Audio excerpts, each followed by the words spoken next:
Coach, big challenge tonight with Boston, and we were just talking with Brad about how, again, it's a little weird you haven't played these guys much once, I guess, and that was a while back.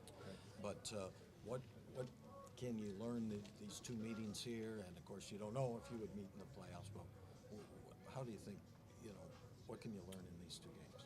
Well, we haven't played in a while, but you talk about what Brad and his team has done. They're the #1 team in the East. They're playing at a very high level. They're very talented. They're deep, and they know how to play. And so we have our work cut out. And this is a great test for us. Everybody's playing for something, positioning in the playoffs. So every game counts. And for us, being a young team, this is a great opportunity for us to see where we're at. And you can't measure yourself unless you're going against the best, and Boston's the best. Thomas, I know had 37 that first time, so you know enough about him already, probably. He's one of the best in the league. He'll be in the MVP race. It's well deserved. He's having a heck of a year. He puts a lot of pressure on the defense. He knows how to play, and you got to just make it tough on him. He's going to make shots. He's going to make plays, but you just try to make it tough on him. If he makes the tough shots, you tip your hat and try to make him work on the other end. Coach, you talked about how businesslike you guys came out last night, and you said it was a carryover from practice and shoot-around, but was it also something that you saw in them before last night's game that you knew they were totally focused on what was going on? Well, I think just understanding what our veterans in that locker room have been in this position, you're probably not hearing a lot of guys joking around. Everybody's focused. I thought, everybody understands where we are. We haven't accomplished anything, so we have to stay hungry. We have to hit first, and I thought we did that last night in Charlotte. Giannis said last night after the game, I thought it was quite a comment that he made. That he said this is the best the Bucks have played since he's been with the team. And, of course, he even referenced the playoffs from 2 years ago. He said we did pretty well in that series. He said, but it's nothing compared to what we are now. It just shows the maturity and the growth of those guys, and that's a heck of a comment for someone who's been here the longest. But just understanding you're playing your best basketball at the right time. And we've become a team, and that's special because it's just not built around one guy. The ball's moving, but I think we all have talked about this from day one, and that's our defense. And our defense is playing well right now. Coach, after Jabari was injured, there seemed to be a period where you guys struggled. Was there a point that turned it around, that got you guys back going the right way? Yeah, I think when Jabari goes down, we were in flex with another player, and that was getting Chris back into the fold. Right. You're talking about an all-star player. We were on minutes restrictions with him, trying to get him back in the fold, and then we lose Jabari the same day. Yep. And so just understanding, there might have been a little confusion of where we were going, but in that locker room, no one gave up. We stuck together, and I thought we became closer. And understanding getting Chris back into the fold of, him playing at the level that we all know he's capable of playing, can help us, and that's what's helped, turn things around. But that locker room never once, let go of the rope. They kept fighting, and they found their way, back in the playoff race. Jason, how big is that you really have had some leadership in that locker room, Jason, Terry?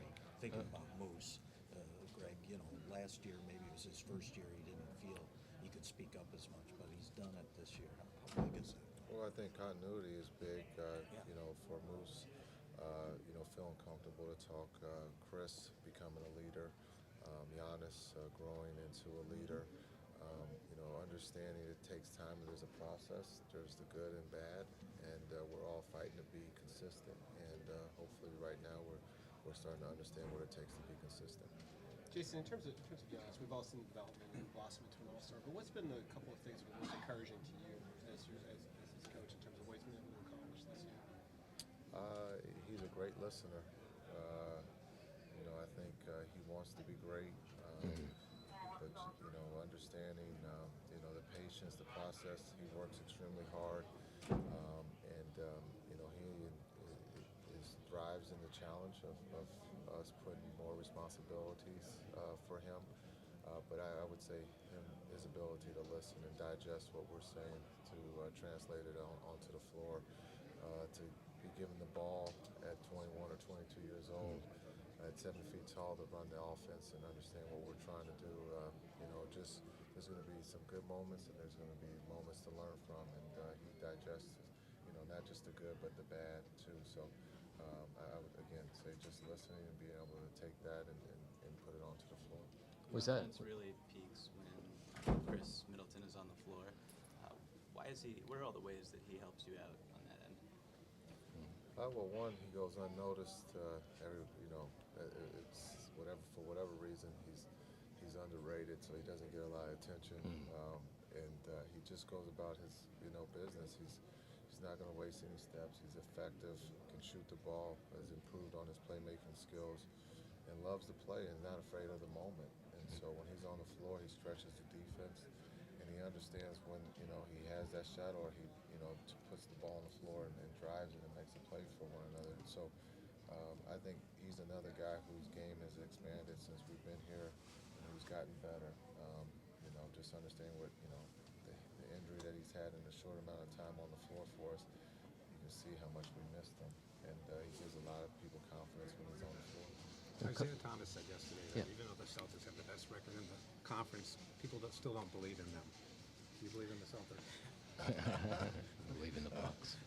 Yeah, we believe. I mean, they're number one in the East, and they're playing very good basketball, and so I think people believe that they're a talented team, and they could be one of the teams there at the end in the East. When it's all said and done. Had you seen this from Isaiah? Could you have expected the way he's emerged? Yeah, I got to see it up close when he was with Sacramento. Understanding he's very talented, and so you can never count him out. He's always probably been questioned, and that's what pushes him. And so just understanding that he loves to play the game, and analytically you can't measure that.